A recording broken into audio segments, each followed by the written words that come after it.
Alright, if you remember my recent trip to Utah, which included Antelope Island State Park, and there are bison right back there, about 100 feet away, keeping an eye on them, because if they charge, pretty much die.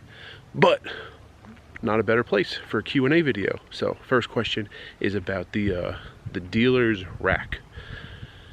There's a rack in the table right in front of the dealer. There are chips in it. I don't remember word for word the question. Bison look calm. What's going on with the rack? Okay, in Planet Hollywood, we have 1,000 in the rack. There should be 1,000 in there at all times. When we lock up the table, when a game breaks, we have 500 in greens, $25 chips. We have 300 in reds, $5 chips. And we have 200 in whites, $1 chips. And you're mainly using the whites. People will put out a $5 chip for their small blind, $1, a $5 chip for their big blind, $3. Bugs are crazy around here.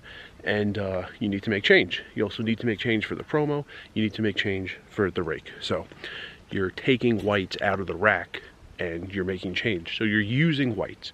Whites are coming out of the rack and you're almost always taking in reds. So you get to a point where there's a lot of reds, not that many whites. You do use reds and greens sometimes. People rebuy at the table, and you take the cash, you give them chips out of the rack. But you're mostly using whites. So you ask for a fill, and you're asking someone to take your cash and or reds, 5s, and or greens, $25 chips, and come back with smaller denomination chips. So you could continue to make change. I actually hate having reds in the rack. They're pretty pointless. You're taking in reds for one. If I only have like $20 in $5 chips in the rack, after not that long, taking in these reds, making change, I'll have 100. Then someone wants to add on $100. I have 100 reds. If someone wants to add on money or rebuy and you only have greens, it's not the end of the world. There's probably someone with a big stack at the table. You ask that player, hey, can I have 200 in red? I'll give you these greens. So you take the cash from the rebuying player, you take 200 in greens out of the rack, and then you ask another player to trade greens and reds, 25s and 5s, so that the rebuying player can have the $5 chips, which is the most common chip. So yeah, I usually don't even ask for reds. I just want greens and whites. I try to load the rack with as many whites, $1 chips as I can, so I don't need to ask for that next fill for a very long time. Someone rebuys, I'll give them greens. But I want tons of whites in the rack. I actually asked for a fill once. It was a crazy table. There were a lot of people getting all in, losing, rebuying, and I asked for a $900 fill. I only had 100 left in the rack, which is really low. I asked for a $900 fill and 700 in greens, 200 in whites, which is like unheard of to ask for no reds in that scenario. But I just wanted to fill the rack with as many whites as I can. I'm not gonna be the one at the table in a half hour or an hour, whatever, to ask for the next fill, but I don't want the next dealer. I want fills to be as infrequent as possible. For the players, get more hands out, and for the dealers, also get more hands out. Players see more hands, dealers make more money. I want fills as infrequently as possible. So yeah, I just like having as many whites as you could possibly have, even if there's like tiny amounts of space in the rack to work with. I want to fill it with $1 chips. All right, how fitting that atop Buffalo Point on Antelope Island State Park, I take a question from Mark. Most people call him Mark, some people call him the Condor because of his wingspan. But you could just imagine, like birds flying around over here having a great time. His question was about me keeping track, because at the time of filming, I've played, 94 poker rooms. Poker Palace was the 94th. How do I keep track when poker rooms change locations, etc.? So, like Planet Hollywood, I've played in 4 different spots in Planet Hollywood. It's one place. It's been the same building, it's the same name, it's the same owner also. So that's one place. Really the only one that like you could go to, I don't, but if someone did, it wouldn't be like the worst thing. It was Bally's. Now most people call it Horseshoe, not the diehards, but most people call it Horseshoe now. It's still the same owner. That's why I count it as the same place. It was just a name change. The poker room's in the same spot. Yeah, we had the temp area, but poker room's in the same spot. It's the same owner. It's been a Caesars property this whole time. The chips have changed because of the name change, but It's the same place. What it would really take is a change in ownership. Say MGM Grand as we know it. Say MGM sold MGM Grand and they sold it to Boyd. And, you know, there's still a structure there, there's still a casino, but instead of it being MGM Grand, an MGM property, it's a Boyd property, and say they called it the Orleans East. And say everything inside like looked the same, like all the chips said Orleans East instead of MGM Grand. Yeah, even though it's the same building and the same spot, that would be a different owner. To me, it would be a different poker room, and I would count that as two. But I can't think of a place that changed owners. I guess it would be a little weird. I don't even know, before it was the Link, if Imperial, what was it, Imperial Palace and like the Quad at one point. I think Imperial Palace? I don't remember. I remember in a very early Trooper video, he played there, and it wasn't called the Link. I don't know. You would have a decision to make. It's not applicable to me. Even it was called Sahara, then SLS, then Sahara again. I don't remember if they had poker while it was SLS. You know, if it's just a name change though, to me it's the same thing. I mean, people could change names. That's fine. You know, sports teams change names. I mean, it's still the same franchise. So as long as it's the same owner. You know what would be weird? It would be like I never played in O'Shea's. People talk about it. It sounds amazing. Sounds better than like the heyday of Planet Hollywood downstairs. But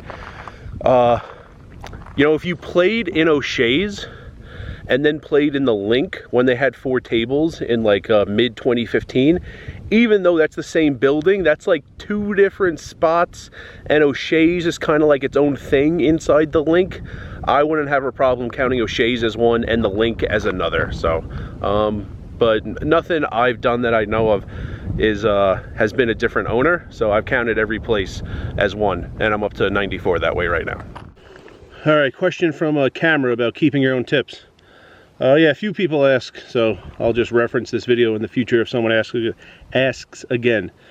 So, the most common thing is, in the casino, poker dealers keep their own tips. Every other game, the dealers pool the tips. There are some exceptions. I know in the Hard Rock Rockford, I was there in January, in Rockford, Illinois, the dealers were pooling their own tips. I think the reason was it was so new. The casino had recently opened, and there wasn't like very consistent business. There weren't tons of tables, so it would be unfair for someone to work like 2 hours and make some great tips, and someone else to work like a different 2 hours and get about nothing. See, the reason in the non-poker games is like there's just no way to really like be balanced. Like make sure all the dealers like get all the tables. Like you could deal hours of blackjack and have people like occasionally tipping like $1. And you could have someone deal like a shoe of blackjack and get like $200 in tips. So it's really tough to get all the dealers on all the tables. In poker, you know, we're in Planet, especially in a small room like Planet Hollywood, I mean, you deal every table all night. Some tables multiple times. Even in the bigger rooms, like dealers in Bellagio, you're going to deal 1-3, 2-5, 5-10, like almost every shift. Sometimes that high stakes limit game, sometimes 10-20 on the stage. Like throughout the course of the week, you're going to hit every table. So dealers are keeping their own. The reason to pool is there's just no way to get all the dealers like to all the tables in front of all the players and have the same chance at getting all the tips. But so in poker you keep it, although there are some exceptions. I hope the wind, I'm trying to block the wind with this rock, hope it's working. And yeah, so that's usually how it works. There are some exceptions. So why not filming a Q&A video right next to a scythe? That's what I say. I've been saying that for years, no one listens. Last question from a tax pro about what if someone went all in, the dealer didn't use the all in button, and it's unclear from how many chips are out there what the bet was, because a lot of people these days don't actually push all their chips past the line. It's on the other player. player A goes all in, puts out a stack of 50, whatever. He said all in, it's all in. Now it could change, because say the dealer didn't know. So if other people heard, including the dealer, that all in was said, even though there's only $50 in chips out there, and the other player says call, that player's called the all in. I don't care what that second player says. Oh, I thought it was only 50. Who cares? You had the choice to ask the dealer and you didn't. Now, if player B did ask the dealer, what's the bet? And the dealer didn't even hear all in, and the dealer said the bet's 50. Now the onus is on player A, who said all in but only pushed out 50. The onus is on player A to correct the dealer when the dealer tells something wrong to the other player.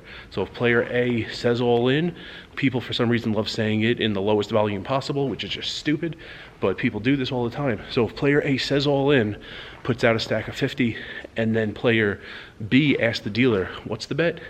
And the dealer says 50, player A doesn't correct the dealer, now it's a bet of 50. I don't care if player A said all in or not. You can't hear the dealer give other information to player B and not correct the dealer. At that point, the onus is on player A to quickly say, no, I went all in. And if player A never says that, then it's just a bet of 50, and player B acts on the bet of 50. So yeah, the dealer is there to do a lot, but largely ultimately the onus is on the players, and one of the tools at the player's disposal is to ask the dealer. And remember, rice is a spoon food.